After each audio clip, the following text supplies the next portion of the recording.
Hello बच्चों, मैं कपिल परमार आज आपको एनिमल हस्बेंड्री पढ़ाऊंगा। और अपन ने कल पढ़ा था खीस, पढ़ा था कोलेस्ट्रॉम, पढ़ा था। इसके बाद में मिल्क स्टोरेज पढ़ा था, दूध दोहन पढ़ा था।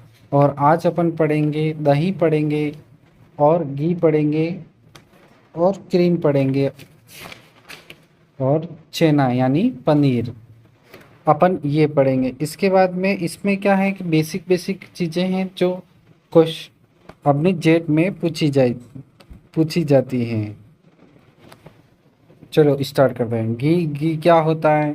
घी कौन कितने डिग्री सेल्सियस में उसको ठंडा करके उसे उचित मात्रा में जामन किया जाए, और उसमें कौन सा लैक्टिक एसिड बैक्टीरिया जो भी है उसके बारे में पढ़ेंगे। चलो स्टार्ट करते हैं।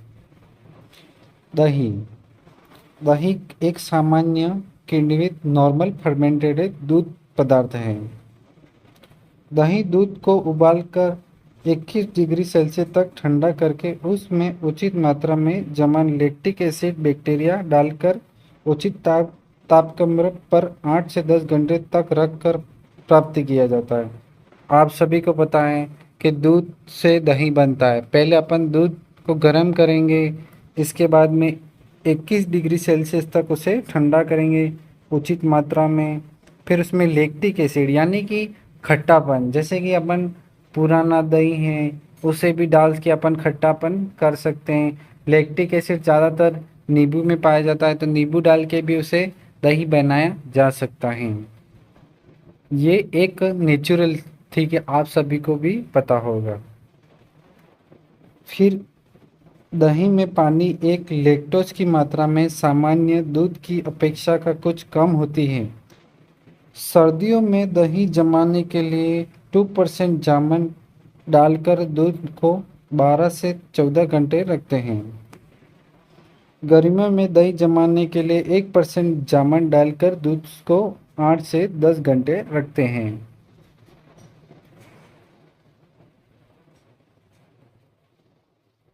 आप अपन पढ़ते हैं घी। एक बार अपने एक रह गया। दही स्वादिष्ट प्राप्त करने के लिए दूध में अम्लता 0.12% से अधिक नहीं होना चाहिए। यानी कि ये लाइन यूँ कहनी चाहती है कि दही को स्वादिष्ट प्राप्त करने के लिए उस दूध में अम्लता 0.12% से अधिक नहीं होना चाहिए। अब पढ़ते हैं अपन सेकंड टॉपिक है घी। मुख्य विशेषता 21 डिग्री सेल्सियस तापमान पर तरण तथा अद्रसल अवस्था में होता है। घी की वसा का निर्माण ट्राइग्लिसराइड वसीय अम्लों द्वारा होता है, जो एक अस्त्र जमने वाली वसा है। घी में वसा की मात्रा 99.0% से अधिक होती है। घी में नमी की मात्रा 0.5% से कम होनी चाहिए। घी में स्वतंत्रता वसा 0.5 होती है। मक्खन से घी प्राप्त करने के लिए तापमान 110 से 120 डिग्री सेल्सियस होना चाहिए। आप सभी को पता है घी किससे बनता है। पहले अपन को दूध को दही बनाना पड़ता है। दही के बाद में उसको स्टोर किया जाता है दिनों तक, 10 दिनों तक। उसके बाद में उसे तापमान में उबालने की वजह से फिर उसमें घी प्राप्त होता है। क्रीम से भी घी प्राप्त करने के लिए तापमान 110 डिग्री सेल्सियस चाहिए। घी को धूप में रखने पर दुग्धम पैदा हो जाती है। क्रीम दूध का वह पदार्थ है जिससे वसा की मात्रा 18% अधिक पाई जाती है। अब क्रीम आ गया, तो आज अपन ने जो बेसिक चीज़ें मिल्क से बनते हैं, इसमें से ज़्यादातर प्रश्न बनते हैं जो नॉर्मल 30% बच्चे होते हैं उनके लिए। जैसे कि उनको कुछ तो आना चाहिए ना। जेट में ऐसा थोड़ा पहले पेपर थोड़ा सरल होता है, थोड़ा और कठिन होता है, थोड़ा और फिर थोड़ा और हार्ड होता है। जो सरल प्रश्न बनते हैं यहाँ से बनते हैं। दूध दही एक बेसिक चीज़ है यहाँ, नेचुरल।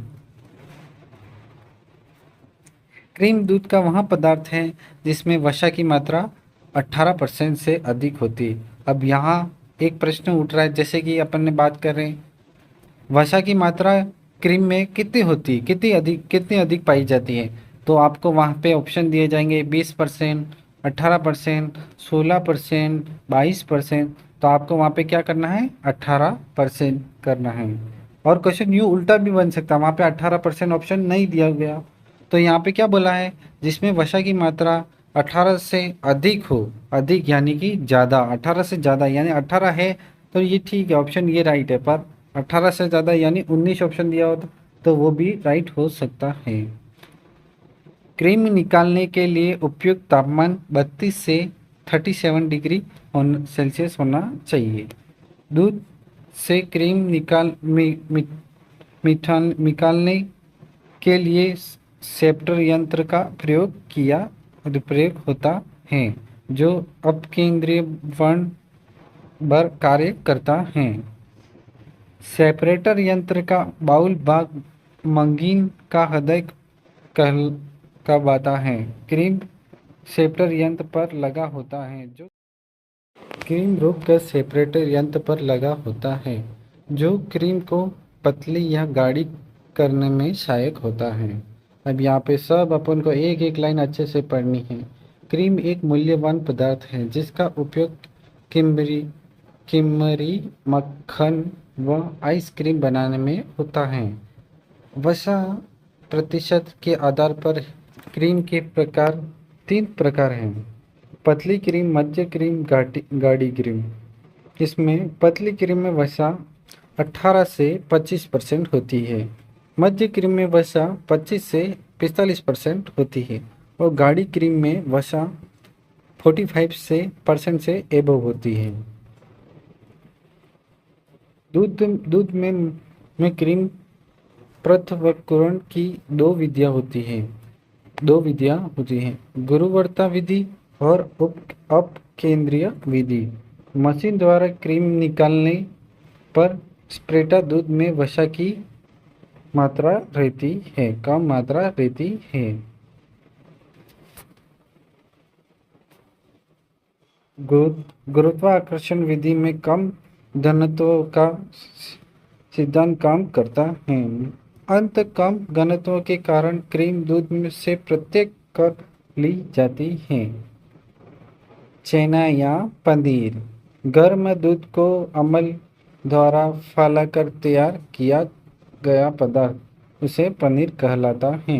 आप सभी को पता होगा कि पनीर कैसे बनता है, कैसे नहीं बनता है। आजकल सब लोग पनीर खाते हैं और पता भी होगा।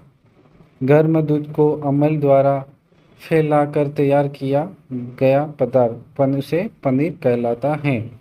उन्नत किस्म का छेना या पनीर तैयार करने के लिए गाय का पूर्ण दूध ही प्रयोग करते हैं।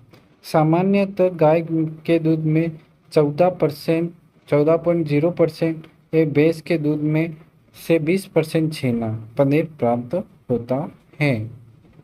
और आज का टॉपिक अपना खत्म हो चुका है। क्रीम रोक कर सेपरेटर यंत्र पर लगा होता है जो क्रीम को पतली या गाढ़ी करने में सहायक होता है।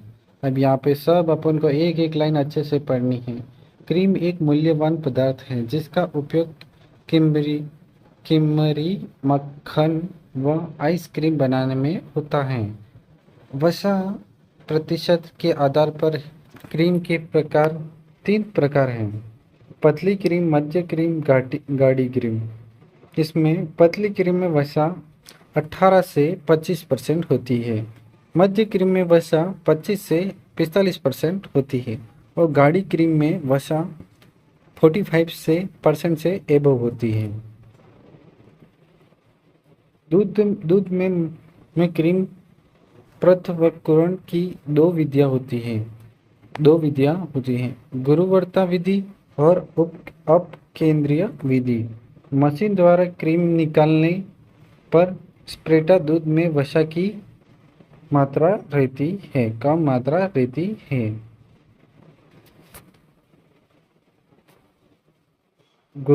गुरुत्वाकर्षण विधि में कम घनत्व का सिद्धांत काम करता है।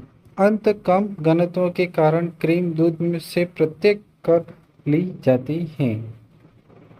छेना या पनीर, गर्म दूध को अमल द्वारा फैलाकर तैयार किया गया पदार्थ उसे पनीर कहलाता है। आप सभी को पता होगा कि पनीर कैसे बनता है, कैसे नहीं बनता है। आजकल सब लोग पनीर खाते हैं और पता भी होगा। गर्म दूध को अमल द्वारा फैलाकर तैयार किया गया पदार्थ उसे पनीर कहलाता है।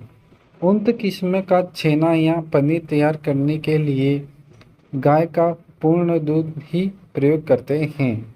सामान्यतः गाय के दूध में 14.0% या भैंस के दूध में से 20% छेना पनीर प्राप्त होता है। और आज का टॉपिक अपना ख़त्म हो चुका है।